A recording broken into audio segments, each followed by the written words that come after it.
ngayong araw na. Hindi lang nila yung cash ng buo. Naging cash nila 200 lang. Ayan. Pero kung yung cash nila ng buo, siguro meron tayong 3-4 na MC ngayong araw na. Isang check. Nakapot ng isang taon yun sa kabuo. Kailan tayo nagsimula ng e-voting? Kailan na? June 16. June 16 to June 30. Katapusan, meron ngayon. 2 weeks. Ganun ka aganda.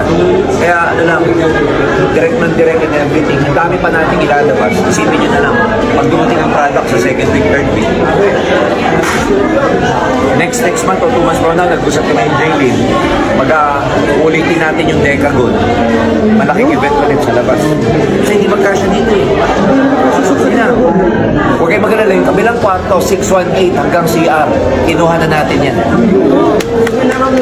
Seminar room, magkakaroon tayo ng training hall, office ng mga officers natin, accounting, everything. Tapos magkakaroon din tayo ng food concept dyan. Pero, more importantly sa baba, kukuha tayo ng unit, gagawin nating food hub. Para yung mga distributors, na tayo nakakainan. So doon na lang, mga affordable foods, tapa, mga kapatid. Mamimili kayo, may mga food cart na nandun, pipiliin nyo kung gusto nyo kainin. Kunin din natin yun. Yan. And we're gonna partner with our founding partners para, kasi ayaw naman natin na yung negosyo sa atin lang. Ibubukas natin yan sa mga founding partners natin. Kaya pag kumakain kayo doon, ayan, part of that napupunta sa fund ng mga founding partners. Okay yun. Kaya dami pa natin gagawin, dami pa natin bala.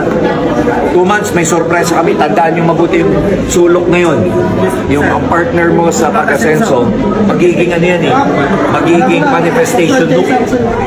Manifestation look. Meron kaming gagawin doon na pagka, ayoko muna. Baka gayahin eh. Basta 2 months, 3 months from now, may makikita kayo sa sulok ngayon na hanggang prospects nyo dumating, nilagay natin doon. Ako, makikita niya ang future niya. Kung paano namin gagawin yon, ayoko mo nang sabihin kasi naka-video tayo eh. Baka... Patayin nyo muna, patayin! Sabi ni Jaylin, hindi lang namin kayo payayamanin, padadaliin namin ang pag-network. Pasasayahin natin. Kasi pwede naman eh. Pwede naman maging masaya habang ginagawa ito eh. Hindi yung mabigat-bigat sa loob natin na kada hataw na lang ang bigat. Pwedeng maging magaan eh. Pwedeng maging madali. So magiging madali siya lalo na pag meron kayong tools. Lalo na pag meron kayong mga system, reliable and everything. Marami tayong gagawing mga guests na outsider na tuturuan kayo sa mga nangyayari sa AI, sa e-com, sa dropshipping, affiliate marketing. Ang pinakagusto namin mangyari sa inyo lahat, maging content creator kayo. Para kayo na yung maging artista. Hindi na tayo kukuha ng artista. Hindi na tayo kukuha ng billboard. Ang mismong magpo-promote na, kayo na mismo. Tuturuan namin kayo maging content creator at professional ang magtuturo sa inyo paano maging content creator. Kaya nga tayo may mga live selling area dyan eh. Kaya nga tayo may green screen dun eh. Para pagka nagko-content kayo, dito na. Isipin nyo mabuti kung halimbawa meron kang 500 na downlines. Yung downlines mo, 500, lahat marunong mag-content. Lahat marunong creator lahat. Ang daming nagsasalita sa buong grupo mo. Ang daming nagpo-promote. Ang daming nag-boosting. Ang daming nag-a-add. Na siya mismo, yung content creator. Hindi na natin kailangan gumamit ng mga kung sino-sinong influencer. Kasi pag tumagal ka sa pagiging content creator, sooner or later, ikaw na yung influencer. Ay, paano kung gawin natin sa buong grupo nyo, lahat sila influencer? Kasi nagturo sa kanila, professional sa content creation. So, yun ang future nyo dito. Ibibigay namin yung tools. Hindi ka rin magmamagaling na kami lang yung train sa inyo. Kukuha tayo ng mga influence marketers, content creators, brand awareness, para pumutok ng pumutok. Nararamdaman ba ng mga kaibigan nyo yung Ascendra sa social media? Nung nakaraan lang, may mga kinuha tayong mga media outlet. Ang daming write-up sa atin. Naalala nyo nung opening kung nakapunta kayo rito?